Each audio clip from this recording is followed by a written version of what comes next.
નમસ્કાર, G9 ગુજરાતી ન્યૂઝમાં આપનું સ્વાગત છે। ખોટા રિપોર્ટ કરી આયુષ્યમાન યોજના હેઠળ ઓપરેશન કરવા બદલ નિહિત બેબી કેર હોસ્પિટલને પેનલ્ટી ફટકારવામાં આવી।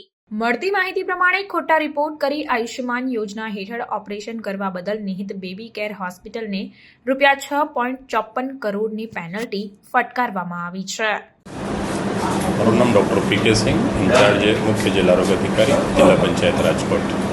રાજકોટની હોસ્પિટલને દંડ ફટકારવામાં આવ્યો છે, કઈ હોસ્પિટલને ત્યાં શું કાર્યવાહી? એ આપ જાણે છો કે લગભગ 1.5 મહિનાથી ઉપર થઈ ગયા। એ આપનું જ્યારે પણ ધ્યાન ઉપર આવી હતી ત્યારે હું મારા કંપનીના માણસો, મારા લોકલ જે પણ સ્ટાફ છે જઈને ત્યાં તપાસ કરવામાં આવેલ હતા। વચ્ચે સ્ટેટમાંથી પણ અધિકારીઓ અહીં આવ્યા હતા અને બધે સંયુક્ત રૂપે જે તપાસ કરવામાં આવી તો લેબોરેટરીના જે રિપોર્ટ છે અને એક્સરેના જે રિપોર્ટ છે દર્દીઓની આ હોસ્પિટલમાં બેબી જે મેર ક્લિનિક છે એ 116 દાખલ દર્દીઓમાં રિપોર્ટમાં આગળ પાછળ કરીને જે વધારેના ચાર્જ સરકાર પાસેથી લીધેલ છે એના ભાગરૂપે મારા રાજ્ય સરકારના જે કમિટી છે નિર્ણય કરેલ છે કે આથી 10 ગુણા જે પણ આર્થિક ગડબડી કરેલી છે 10 ગુણા ફાઇન કરી 6.5 કરોડથી ઉપર રૂપિયાના દંડ ફટકારેલ છે। અને લગભગ જ્યાંથી મારી જાણકારી છે કે રાજકોટનો પહેલો એવી મોટી દંડ છે અને આ જરૂરી હતો જેથી કંઈક દાખલો ફિટ થાય ને બાકી પણ જે હોસ્પિટલો છે એવી કંઈ ભૂલો ના કરે ભવિષ્યમાં। આ એક બહુ પવિત્ર યોજના છે જે હું માનું। આ ફક્ત યોજના નથી, આ એક ગરીબ માણસની ગરીબીમાંથી બહાર લાવવા માટે એક સારું તક છે અને લગભગ આશરે દર રોજે 300 દર્દીઓ આ યોજનાના લાભ લે છે। અલગ અલગ કિડનીની હોય, કેન્સરની હોય, હાર્ટ એટેકના હોય, ડેન્ગ્યુના હોય, બીજા હોય અને આ પવિત્રતા સાથે જો બની રહે તો એકચ્યુઅલ એના લોકોને લાભ મળશે।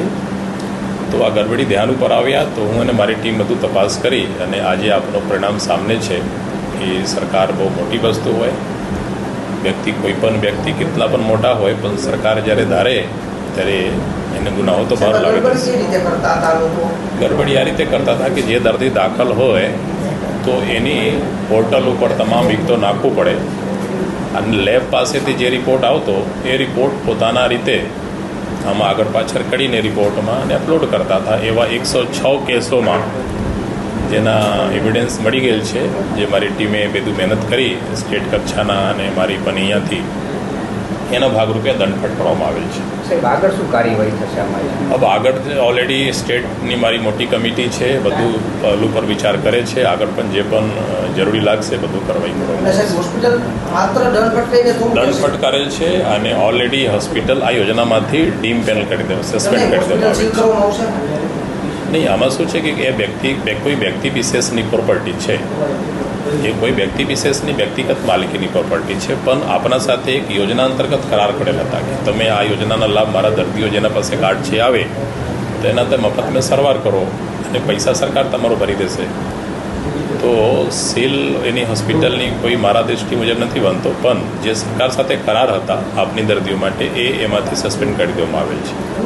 આવડી વસ્તુ સરકાર સાથે વસ્તુ કરે તો સીલ શા માટે ન કરી શકાય? કારણ કે ભલે એમની ખુદની માલિકી નહીં, હોસ્પિટલ તો ચલાવતા સીલ કરીએ કે એને શું જે આઉટપુટ આવે એ પછી મારા રાજ્યકક્ષામાંથી બધું નિર્ણય કરવામાં આવશે। સર, અન્ય હોસ્પિટલમાં કોઈ તપાસ કરવામાં આવશે?